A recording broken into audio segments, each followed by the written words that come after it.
Front and center here at Honda's Japan Mobility Show booth are the Zero Series models. And while they look extremely futuristic, these are actually going to hit the roads very, very soon, as early as next year for some of the models. So two of these we've seen before, not physically, but they've made an appearance at the Consumer Electronics Show in the USA.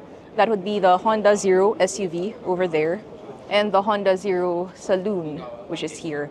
But making its public debut at JMS is the Honda Zero Alpha, and it's a smaller crossover than the SUV. So this is meant more for urban use and a bit of out-of-town driving.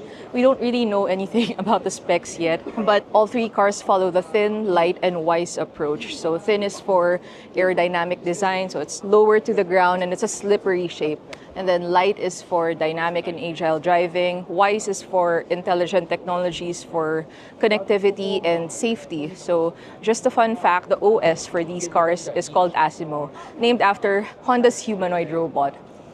And I can confirm as early as now that the Zero Series cars are going to be available in the local market. They're probably going to start with the Zero Alpha because it's going to be the gateway model into the lineup, followed by the SUV and the Saloon. But the EV that I want to see in the local market, and I think it's the same for you guys basing on the comment section of our post, is this little guy over here. So this is the Honda Super One prototype. It's pretty much ready for production. It's based on the Honda N1e, which is the fully electric version of the Honda N1 K car. And normally K cars are available just in Japan, but this is confirmed as a global model. So maybe we will have a chance to get it in the local market. It's wearing an aero kit. These are actually functional vents, and over at the rear, I like the treatment that they did. It's sporty without being overdone. The accents are just right. We will try to get some B-roll later, but there is a boost button. This car has boost mode. They've not given the specs, but traditionally K cars have around 64 horsepower, so I don't know how a boost button will add to that, but should be fun. It also has a 7-speed simulated transmission, and that's matched to active sound control. So it plays engine sounds when you're using the boost button or when you're accelerating or changing gears. This is the boost button I was talking about. See over here. And then it has Honda sensing, so adaptive cruise control. This is for the distance, right? Yeah. Yeah, and then this is lane keep assist. And then there are blue accents on the dashboard and on the seats, and these seats are very nice. Actually, ayoko pa sandalin ni Leander, but they're very nice. I love them.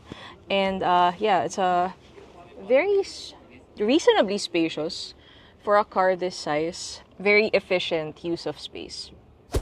There are a few more other Honda models over here. I see the Acura RSX, the CRV, EFCEV, so that's a fuel cell hydrogen vehicle. They have a sustainable rocket, and the Honda Jet Elite 2. What we're going to cover next are the motorcycles, and for that I will need help because I don't speak bike. So, ayan. All right, now we're heading over to Honda's two electric motorcycle concepts. Again, these are just concepts. They're not road-going bikes yet, but they do look very, very nice. So I'm just going to fast forward a bit to that side. It's a long walk. All right, so we're now on stage. We're allowed to go up. I'm just not allowed to wear shoes here. But anyway, this one is the urban EV concept. This is more of a scooter. It actually looks like a very, very futuristic PCX 160. This one was unveiled in 2024, I think, sometime there, and it looks really nice. If you look at the details, like, you have this seat that says adjustable system. I believe this probably moves forward and back to fit your riding position. I don't know, not sure. Has the Honda logo that you see in the electric scooters and the electric bikes, and doesn't look comfortable. This is very, very hard. It has an airbag. It has, oh cool, it has an airbag, a parking brake, and these are your controls. You also have adjustment. Oh, sorry. Okay. I'm not allowed to touch it. But yeah, so this is, I think, control for your side mirrors, or no, control for your instrument cluster. That looks cool. Anyway, this one is the EV Outlier concept.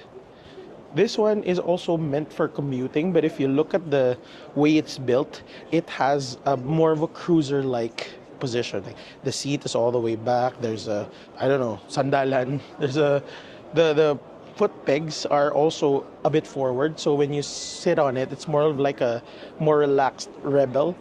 It also has handlebars that are positioned all the way here. Now, it's cool because it has a screen over here. Now, if you take a closer look, the screen has disappeared. There you go. So it has information, and it has your charging information as well. The ride modes are there. And this one is your typical instrument cluster. It has charge. And I saw a Wi-Fi logo, so it probably has connectivity functions. It's pretty standard stuff for the future Honda motorcycles. Now, just looking at it, looks very cool. Looks something like out of Tron Legacy. Look at these wings. Very, very aggressive looking thing. Monoshock up front. And where are the brakes? Anyway, this looks like nothing you see on the road today and looks really nice. But there are other bikes too here, so we're gonna check them out now. So I just want to run quickly through these two. This is the ever famous Super Cub. Now, they just unveiled this and the Dio, which is also a familiar nameplate among Filipinos. These are the Lite models because they have higher displacements.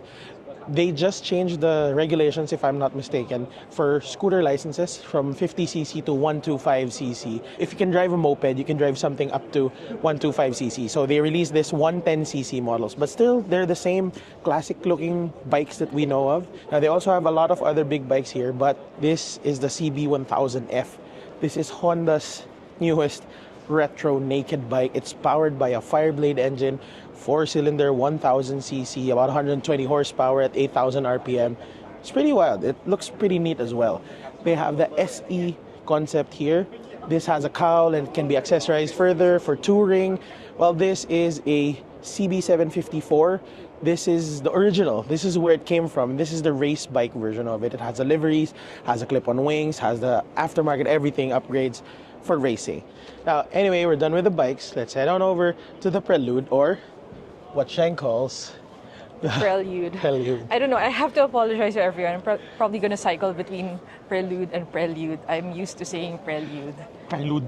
All of them say Prelude. Prelude. Prelude. Prelude. But I'm used to say hello.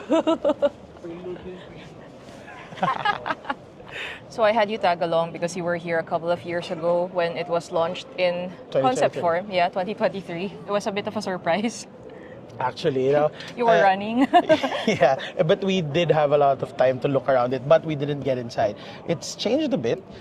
But it's not too far off from the concept we saw. That's the thing I've noticed about these Honda concepts. Actually, that's why I was looking at the concepts earlier.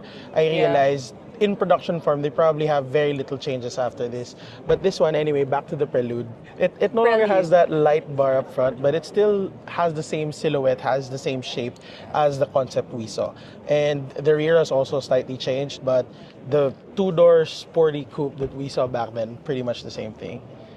I can confirm as early as now that it is arriving in the local market. Honda Cars Philippines has confirmed that. Next year, I think maybe hoping for an early Christmas gift. They bring it in time for the holidays, but Who knows? probably first half of next year is more doable. I know a lot of people who are waiting for this, Yes. specifically one. Yeah, shout out to McCoy. Is probably waiting for this, but I guess that's that for the Honda booth. Yeah. I guess that's that. That's that for the Honda booth, and the entire team is here. Well, most of the team are here to cover the show, so make sure to check out our other JMS content, and we have hashtags. I forgot the Hashtag hashtags. TGP at JMS 2025. Yeah, so check that out on social media for our And- other videos, and make sure to watch our Honda Jet Elite 2 short form. Highlight of the booth. So yeah, we'll catch you guys in the other videos.